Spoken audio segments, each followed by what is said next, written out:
Hi there, Claire Downham here, transformational coach, taking you today on another step from stress to inner peace. And today I want to talk about wisdom and how disconnected we really have become from our own inner guides of how to do things that are right for us.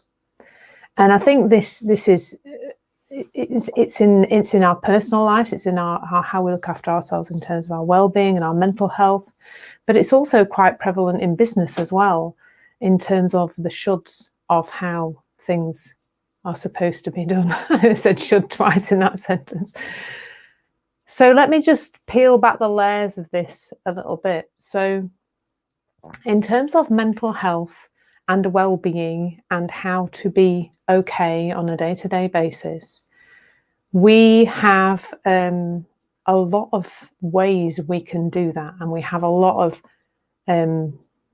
directives, I guess, from other people outside of us, and that comes in lots of well-meaning forms. So I think what happens quite a lot in the mental health arena is that somebody becomes unwell with a mental illness and they find something that helps them, and they are then so passionate, understandably and lovingly passionate to help other people feel the same way. They realize I've found something that helped them and they want to share it, and so they train in it, or they've created some modality of their own, and they're very passionate then about helping other people with that. And that is where a lot of the tools and techniques have come from. They've also come from lots of research and lots of correlation between somebody who feels like this doesn't feel so much like this if we help them by using this particular tool or strategy. What often happens then is that if you're somebody who is struggling with some kind of mental illness, you will then go and try some of these tools and techniques. So you will try tool A, tool B, tool C, and what you might find is that you get a little bit of a relief from the first thing and it lasts for a little while, but then it kind of peters off, and so you go and find something else to try, and that kind of works for a bit, and then that peters off, and then you just keep trying lots and lots of different things. And it may be that you have more than one thing on the go at once. I can put my hand up, put that hand up, because that one's more visible. I can totally put my hand up to that one, because I tried lots of different things to be okay and to be fine. So then what happens is that the individual who's tried all those different techniques ends up with almost like a heavy rucksack, metaphorically speaking, of tools and strategies and techniques that they've tried and that have failed for them. A lot of them. They might still dip in and out of some of them in moments when they don't feel okay, but it becomes a lot of things to think about. So it's like trying to go to the supermarket to do the big shop with the entire shopping list in your head. I guarantee you will miss things and forget things, and actually sometimes it's easier to just go with an empty head and just go with the flow and come back with what you need. I think I tend to buy too many naughty things when I do that though. So what that person ends up with then is a big sack full of stuff that they carry around with them all the time. And that is a burden in more ways than one. So it fills your head with a lot of thinking about what you should be doing to be okay in the moment. And also it's like a reminder that you're a bit unfixable. Like if you've tried strategies through A to Z, and then you've tried A1 and B1 and C1, etc., and you're still not okay, then there's a sense that you're not fixable. So that rucksack is a burden, a metaphorical burden in more ways than one. And this pervades the business world as well, in that there are lots of people successful in their businesses who are telling other people how to do it. And a really interesting thing I heard not so long ago is that there are some brilliant business books that have been written over the years, one of which was Good to Great. And I've read an article recently about a lot of those business books that were written about successful businesses like Good to Great. Many of those businesses subsequently failed. So where they, the people writing those books were sharing those strategies absolutely passionately and wonderfully and kindly, those were somebody else's shoulds of business. There were somebody else's, this is how to do it. And when you get caught up in that as well in your business, that's just some more things to think about. Oh, I haven't done this way. I haven't done that way. Is that why my business is failing? Or not maybe as successful as I want it to be, whatever your measure of success, of course, is, because that's also a completely made up word, success, that we get really caught up in. So what happens then is that we end, whether it's regards to our business or our personal well-being, we just end up with a lot of noise in our head. So that noise can feel like a really noisy orchestra. So it can feel like the brass band or the instruments are going off and the full percussion's going, and there's just a lot of noise in our heads. And I almost think that what happens then is we lose contact with our own voice, our own guidance from within us. And it's like a flute. That little voice is like a flute that's there trying to tweet away and be heard, and it's shouting at us sometimes in its loudest flute voice. But of course we can't hear it because we're still caught up in all the tools and the techniques and the strategies, whether that's for our personal life or our business life. We're caught up in all those tools and techniques. We're trying to make it like somebody else's version of success and somebody else's version of how it could be done. And then we can't hear that little voice inside us that knows what's right for us, that knows what's right for our business. And we get so caught up in the shoulds, and this is how to do it, and this is how to be better in life or business, that we just can't hear the things that are right for us. And the results of that is, for a lot of people, I think, feeling like you're on a hamster wheel all the time, because it's like the rungs of the hamster wheel are all these different things that you're trying, and you're just scrambling around them all the time, going round and round and round and round.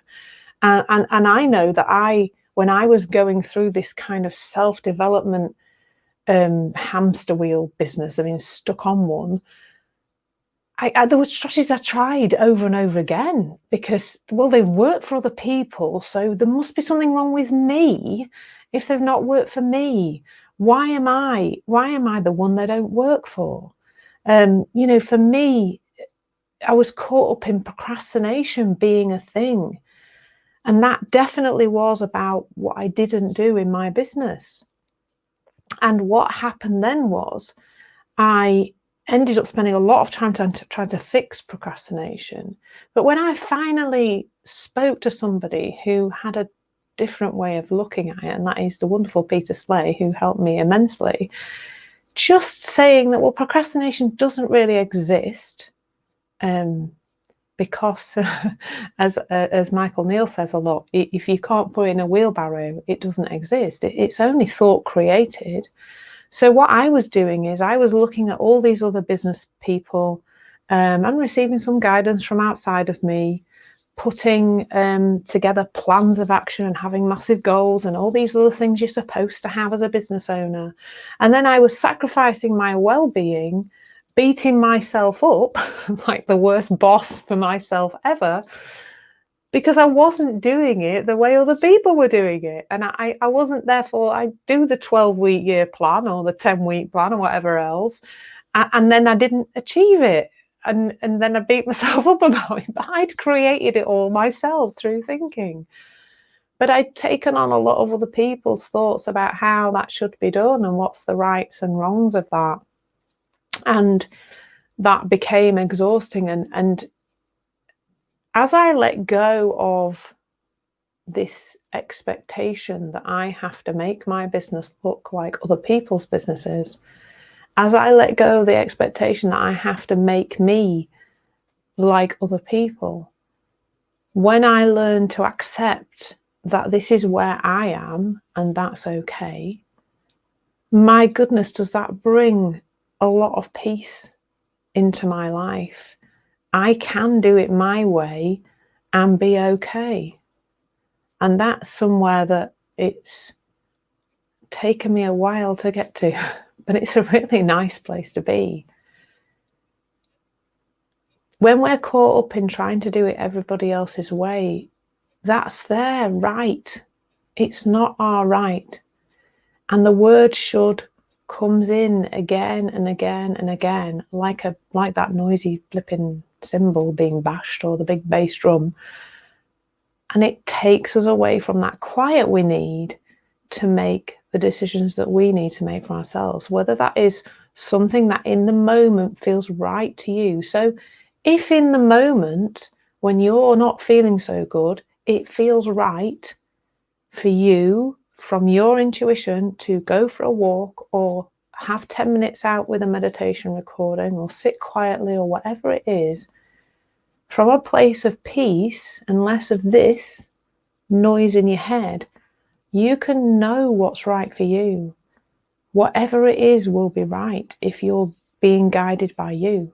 If you're being guided by all that noise from other people, well-meaning people, bless them all, they all mean well, they've all found something that's worked for them, and then they passionately want to share it with you and help you.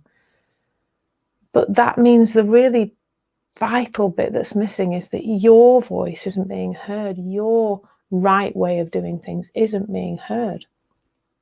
And that takes us off on a merry dance, quite frankly, for a very long time. And it can create a lot of stress and pressure, because that's where stress and pressure come from thought, when you think that you're not doing it the right way.